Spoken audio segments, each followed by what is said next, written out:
Ravens face off against the AFC East. We mentioned this earlier in the show. First 4 weeks of the season, they had an 8-9 record last year, so they get the easiest schedule in the division. Geoff, are the Ravens a prime candidate here to go from worst to first and hit the over 9.5 wins? So the Ravens are definitely a candidate. Like the Ravens are a team that I think have a lot of volatility with them. I think their upside is definitely there. You know, if Lamar Jackson stays healthy, they can get their running backs healthy.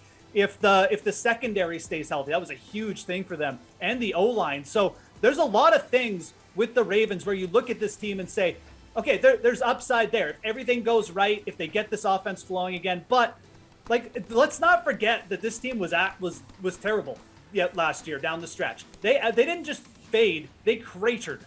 And if that team shows up again and there's a couple injuries, like, this isn't really a total at 9.5 I want to go over on. You're also paying the juice right now. Like, it's minus 140 on the DraftKings Sportsbook to go over 9.5 wins for the Baltimore for the Baltimore Ravens. Just called them the Cardinals for some reason. Yep. But the main thing is here, this isn't a team that I want to chase right now. They're just getting too much heat. Everyone seems to just be high on Baltimore. Yeah, they're going to bounce back.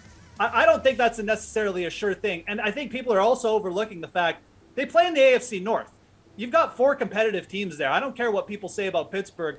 Pittsburgh always is like the Patriots. They're probably going to be at least around 500 and a tough matchup, especially when you go to Pittsburgh. So no, I actually am fine with fading the Ravens and maybe even looking at the under, just because the juice at minus 140, it's just not worth it right now for a team that's in a very competitive division for me. Pearce, if they can stay healthy, like, remember last year they lost like 3 running backs within like days of each other. If they can stay healthy, it's a huge if for every football team. Like, how much do you like the over?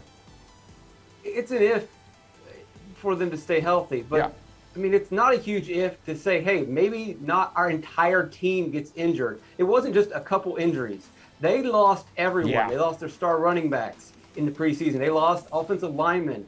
And then that led to Lamar Jackson being hurt throughout the season. That was their identity. Take what they do and completely remove it. Of course, they're not going to win any games, but they still managed to win 8 games last season, despite all of the injuries. And that doesn't even bring up the fact that their secondary got injured, and then the backups in the secondary got injured, and the backups of the backups. They ran out of people in the secondary.